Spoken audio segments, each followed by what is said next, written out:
आप सभी का अमित सर क्लासेस में आपका स्वागत है।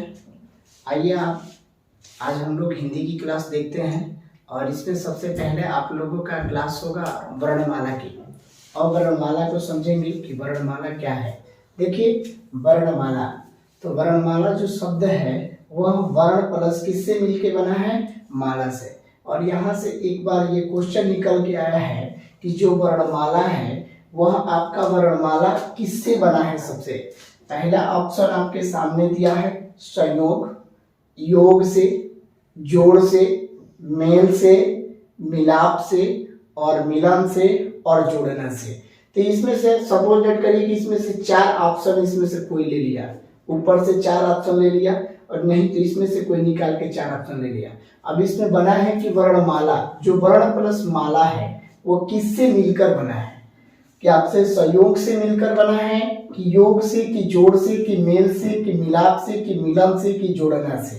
तो यहाँ एक क्वेश्चन बहुत कंफ्यूजन, कोई बोलता है कि जोड़ से मिलकर कि वर्ण प्लस माला को जोड़ने से बन जाता है, नहीं मिलन से, कोई कह देता है जोड़ना से, कोई योग से कह देता है। तो ये आपका गलत है। यहाँ पे क्या होगा कि वर्ण प्लस जो माला है वह आपके किससे मिलकर बना है? तो संयोग से मिलकर बना है। संयोग का मतलब हो जाएगा, देखिए अब इसमें देखिए कहने का मतलब हो कि जो बिना परिवर्तन के एक साथ जुड़ जाए, जो बिना परिवर्तन के, देखिए इसमें कोई आपका परिवर्तन नहीं हो रहा है, वर्ण प्लस माला डायरेक्ट इसमें जुड़ जाए। तो जो बिना परिवर्तन के जुड़ता है उसे हम संयोग के अंतर्गत रखते हैं, और जो परिवर्तन के साथ जुड़ता है उसे योग, जोड़, मेल और मिलाप और मिलन और जोड़ने के अंतर्गत रखते हैं। तो ध्यान दीजिएगा इन सभी को, यहाँ पे जो परिवर्तन के साथ जुड़े और यहाँ जो बिना परिवर्तन के जो बिना परिवर्तन के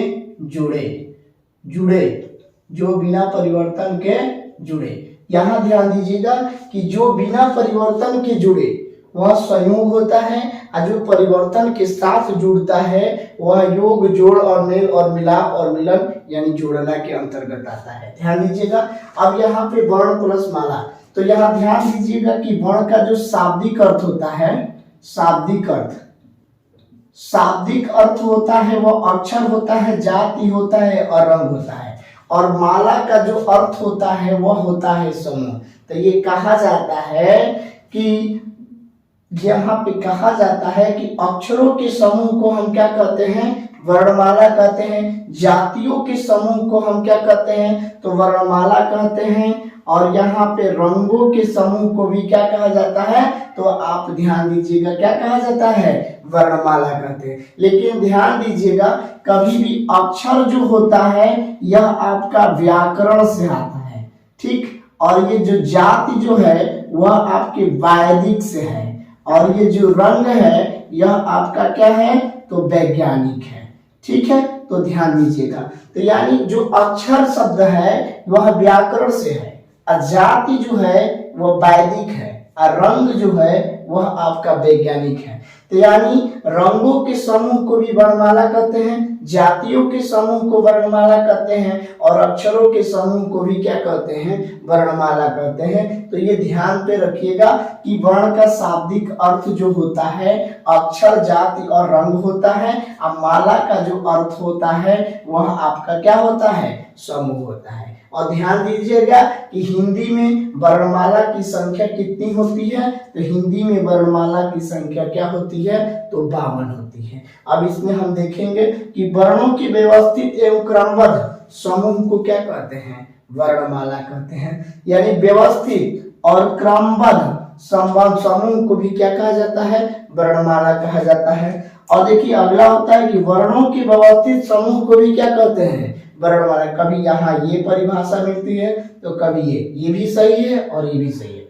व्यवस्थित समूह को भी वर्णमाला कहते हैं। वर्णों के समूह को भी क्या कहते हैं? यानी समूह को भी क्या कहते हैं? तो वर्णमाला कहते हैं। और अक्षरों के समूह को भी क्या कहा जाता है, वर्णमाला कहा जाता है। और ध्वनियों के समूह को, जैसे ध्वनिया में आ जाती है, जैसे क ख ग घ ऐसे पढ़ा जाता है, अ आ ई पढ़ा जाता है, ये भी आपकी क्या है, वर्ण के अंतर्गत। देखिए वर्ण के दो भेद होते हैं, स्वर और व्यंजन। तो अब यहाँ आगे हम आप लोगों को और बताते हैं, जैसे कि ध्वनियों के समूह को क्या कहते हैं, वर्णमाला। तो आगे अगली क्लास अभी हम बता रहे हैं कि आपका जो वर्ण जो होता है, अक्षर जो होता है, वह ध्वनि होता है। ये ध्यान दीजिएगा, तीनों में अंतर अभी आप लोगों को हम समझा रहे हैं अगला। ठीक, वर्ण अक्षर और ध्वनि, वर्ण अक्षर और ध्वनि तीनों में अंतर। अब आगे देखिए, अब यहाँ पे मैंने बोला था कि ध्वनि और वर्ण और अक्षर के बारे में समझ लीजिए। ध्वनि, वर्ण और क्या, अक्षर।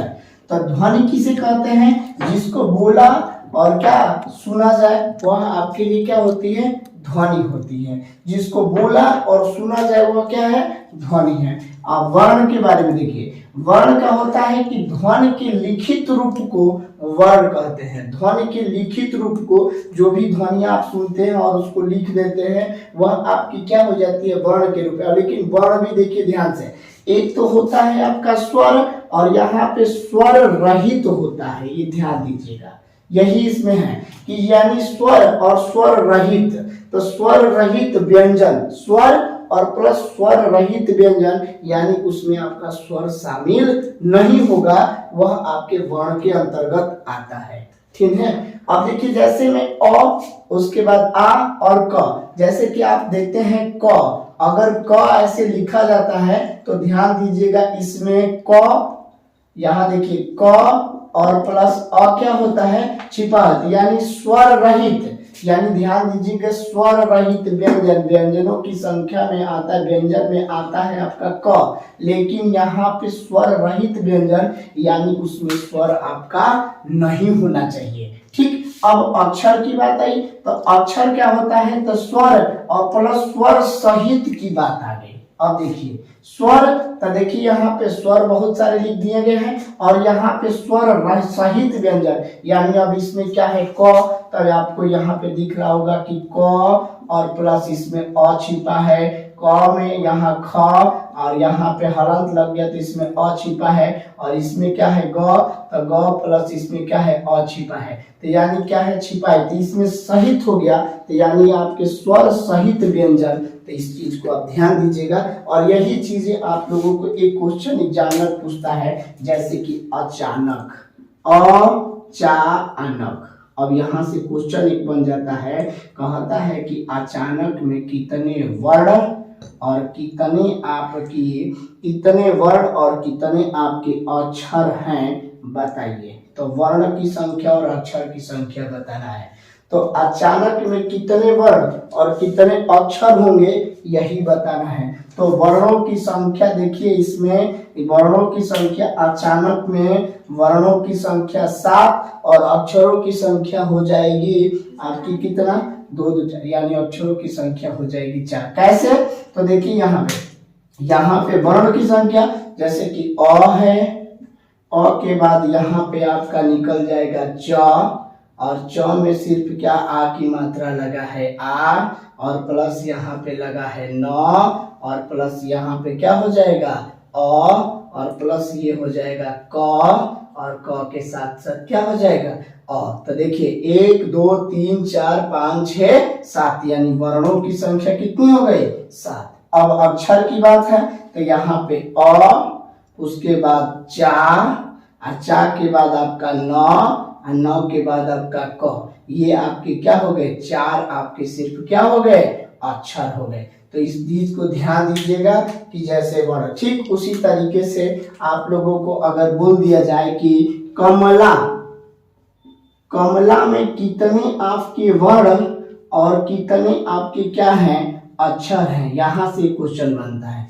कमला में कितने वर्ण और कितने अक्षर हैं, तो वर्णों की संख्या इसमें देखेंगे तो गिन के देख लीजिए आप। यहाँ पे एक बनाएंगे क, और क में छिपा होगा अ, इसमें छिपा होगा म, और म में छिपा होगा अ, और यहाँ पे छिपा होगा ल, और इसमें छिपा होगा क्या चीज, आ। तो देखिए 1 2 3 4 5 6, यानी वर्णों की संख्या कितनी हो गई 6। अक्षरों की संख्या कितनी है तो 3 है। अब 3 कौन कौन है तो आपका एक तो है आपका क्या चीज क, और एक आपका म, और एक आपका क्या होगा ला। तो ध्यान दीजिएगा इसमें 3 अक्षर हैं और कितने वर्ण हैं 6। तो ये आपको ध्यान दीजिएगा कि वर्ण और अक्षर बिल्कुल समझ में आ गया होगा। तो वर्ण की बात जो होगी, ध्वनि की लिखित रूप को वर्ण कहते हैं, जिसमें स्वर और प्लस स्वर रहित व्यंजन शामिल होता है, वह आपका वर्ण कहलाता है। अक्षर होता है जो स्वर प्लस स्वर सहित व्यंजन हो, जिसमें आपका क्या होगा, जिसमें क है जैसे स्वर भी हो गया, व्यंजन हो गया, व्यंजन में आपका स्वर क्या होगा रहेगा, तो वह आपका क्या हो जाता है अक्षर कहलाता है। तो यही ध्वनि वर्ण और अक्षर में आपको अंतर समझ में आ गया होगा। हम उम्मीद करते हैं कि आपको समझ में आया होगा। आइए आगे हम अभी इसी में देखते हैं कि वर्णमाला के कितने भेद होते हैं। वर्णमाला के 2 भेद, स्वर और व्यंजन। अभी हम आपको पहले आज स्वर के बारे में बताते हैं कि स्वर क्या होता है, फिर स्वर का विभाजन हम अगली क्लास में करेंगे। आज पहले हम लोग स्वर सुन। वर्णमाला, वर्णमाला के कितने भेद होते हैं 2 भेद होते हैं। ठीक है मित्र, वर्णमाला और वर्णमाला के कितने भेद होते हैं तो 2। कौन कौन से तो ध्यान दीजिएगा, एक तो होता है आपका स्वर और एक होता है आपका व्यंजन। स्वर और व्यंजन। अब यहाँ पे ध्यान दीजिएगा, एक चीज यहाँ पे बहुत इंपॉर्टेंट है कि हम स्वर को एक नया नाम होता है, स्वर को हम ध्यान दीजिएगा अच के नाम से जानते हैं। किसके नाम से? अच के नाम से भी जानते हैं। और व्यंजन को हम हल के नाम से जानते हैं। स्वर को हम अच के नाम से जानते हैं और व्यंजन को हम हल के नाम से जानते हैं। स्वर को अच के नाम से, व्यंजन को हल के नाम से भी जानते हैं। अब देखिए स्वर का जो संधि विच्छेद होता है, स्व प्लस क्या होता है र, और र का जो अर्थ होता है वो क्या होता है ध्वनि। अब स्व का होता है स्व, स्व का जो अर्थ होता है वह अपने आप, स्वयं, खुद और सतह, यानी अपने आप उच्चारित होने वाली ध्वनियां, अपने आप उच्चारित होने वाली ध्वनियां स्वर कहलाती हैं। स्वयं उच्चारित होने वाली ध्वनियां स्वर कहलाती हैं। खुद उच्चारित होने वाली ध्वनियां, इनकी किसी चीज की सहायता नहीं लेनी पड़ती है, वो भी आपकी क्या कहलाती हैं स्वर कहलाती है। स्वतः उच्चारित होने वाली ध्वनियां आपकी क्या कहलाती हैं स्वर कहलाती हैं। तो ध्यान दीजिएगा, अपने आप उच्चारित होने वाली ध्वनियां स्वर कहलाती हैं। स्वयं उच्चारित होने वाली ध्वनियां स्वर कहलाती हैं और खुद उच्चारित होने वाली ध्वनियां आपकी स्वर कहलाती हैं। और स्वतः उच्चारित होने वाली ध्वनियां क्या कहलाती हैं स्वर कहलाती हैं। इस चीज को ध्यान दीजिएगा कि यानी स्वर का जो परिभाषा होती है, ऐसी ध्वनियां जिनका उच्चारण स्वतः होता है उन्हें क्या कहते हैं स्वर कहते हैं। ऐसी ध्वनियां जिनको उच्चारित होने वाली ध्वनियां क्या होती है, ऐसी ध्वनियां जिनको उच्चारण स्वतः होता है उन्हें क्या कहते हैं स्वर कहते हैं। अब हम देखते हैं कि स्वर, अब स्वर की कितनी क्या स्वरों की संख्या कितनी है और कैसे इसमें प्रश्न बनता है, अब थोड़ा सा हम देख लेते हैं आगे। स्वर की संख्या कितने तरीके से क्वेश्चन आपके मार्केट में आता है इसके बारे में समझा जाए। स्वरों की तो लोग ऐसे बता देते हैं कि स्वर की संख्या 11 है, 13 है, कुछ भी है, जो भी आपको बताना होता है लोग बताते हैं, लेकिन यहाँ पे आप थोड़ा सा बढ़िया से समझने का प्रयास करिए। अब देखिए यहाँ पे स्वर, स्वरों की संख्या अगर देखा जाए तो एक यहाँ पे अ, आ, ई, बड़ी ऊ और बड़ा री, ए, ऐ, ओ, और अंगा होता है। यानी आपका टोटल आपके 1 2 3 4 5 6 7 8 9 10 11 12 13, यानी आपके कितने होते हैं 13। अब इसमें देखिए, अब इसमें क्वेश्चन बनता क्या है। अब क्वेश्चन यहाँ पे 3 तरीके का क्वेश्चन बनता है। अब 3 क्वेश्चन को पहले एकदम दिमाग पे बैठा के रखिएगा। सबसे पहले तो यहाँ पे एक ध्यान दीजिएगा कि यह दोनों के दोनों आपके क्या होते हैं, तो ये दोनों के दोनों आपके अयोगवाह के अंतर्गत आते हैं। किसके अंतर्गत? अयोगवाह के अंतर्गत। अयोगवाह और अयोगवाह के अंतर्गत इनकी संख्या होती कितनी है 2। एक तो आपका होता है क्या चीज, ये अंग और ये आ। अब इसको कहा जाता है अनुस्वार और इसको कहते हैं हम क्या चीज तो इसको हम कहते हैं विसर्ग। ये ध्यान दीजिएगा, इसको हम विसर्ग के नाम से जानते हैं और इसको अनुस्वार के नाम से। और युग्मांक की संख्या होती कितनी है? तो 2। यहाँ देखिए, पहले छांटना शुरू करिए। युग्मांक की संख्या होती है 2। इसमें अंग और इसमें अंग को इसमें अनुस्वार और इसको अंगों को क्या कहा जाता है? विसर्ग कहा जाता है। तो ये हो गया। अब यहाँ से क्वेश्चन देखिए, अब यहाँ पे 3 क्वेश्चन। एक अगर पहला क्वेश्चन अगर बनाना चाहता है एग्जामिनर तो यहाँ पे 3 तरीके का क्वेश्चन बनाता है। तो पहली बात यहाँ पे देखिए, एक तो सबसे बढ़िया क्वेश्चन बनता है मात्रा, मात्रा के आधार पे, मात्रा के आधार पे, ये पहला तरीका। तो मात्रा के आधार पे अगर पूछेगा तो मात्रा के आधार पे स्वरों की संख्या होती है कितनी? 10। मात्रा के आधार पे स्वरों की संख्या कितनी होती है? यहाँ पे बता दीजिएगा कि 10। क्यों? क्योंकि यहाँ पे ध्यान दीजिएगा कि यहाँ पे अ की कोई मात्रा अपनी नहीं होती है, आ की मात्रा आपकी होता है। यहाँ पे ध्यान दीजिएगा, ठीक है। ई की मात्रा होती है यानी छोटी की, बड़ी की मात्रा होती है, ये भी आपको पता है। छोटा हूं के बाद आपका बड़ा हूं के बाद आपका री के बाद होता है आपका क्या चीज? ए, और ए के बाद होता है आपका क्या चीज? ए, और ए के बाद और ए के बाद होता क्या है आपका?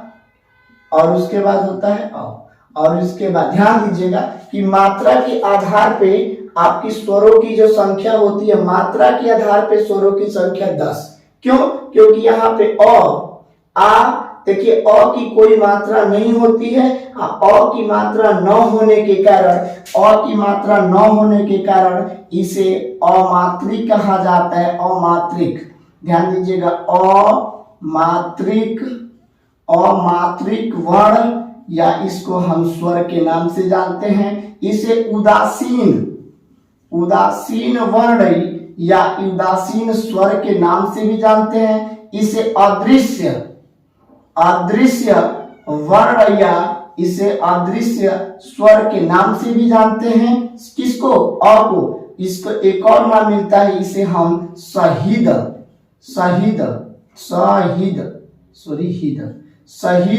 वर्ण या चाहे शहीद स्वर के नाम से भी हम जानते हैं। ये पहला बात ध्यान दीजिए। मात्रा के आधार पे स्वरों की संख्या होती कितनी है? तो मात्रा के आधार पे मित्र ध्यान दीजिएगा कि मात्रा के आधार पे स्वरों की संख्या होती है कितनी? 10। तो मात्रा के आधार पे स्वरों की संख्या कितनी? 10 अगर पूछ दिया, ध्यान दीजिएगा। अब यहाँ पे ये पहला क्वेश्चन रहा आपके सामने, ध्यान दीजिएगा। दूसरा क्वेश्चन आप देखिए, अगर आपसे पूछ दिया कि लिखित रूप से स्वरों की संख्या कितनी, तो देखिए लिखित रूप से स्वर की संख्या अगर पूछता है तो लिखित रूप से स्वर की संख्या बताइएगा मित्र। जानते हैं कितना? तो लिखित रूप से स्वरों की संख्या होती कितनी है? 13। लिखित रूप से स्वरों की संख्या होती है कितनी? 13। अगर आपसे ऐसे क्वेश्चन पूछता है कि स्वर की संख्या कितनी होती है, तो यानी बताइएगा, चाहे कुल पूछेगा कुल स्वर, चाहे आपसे पूछेगा स्वर की संख्या पूछता है। स्वर की संख्या अगर पूछता है तो आप बताइएगा मित्र कितना?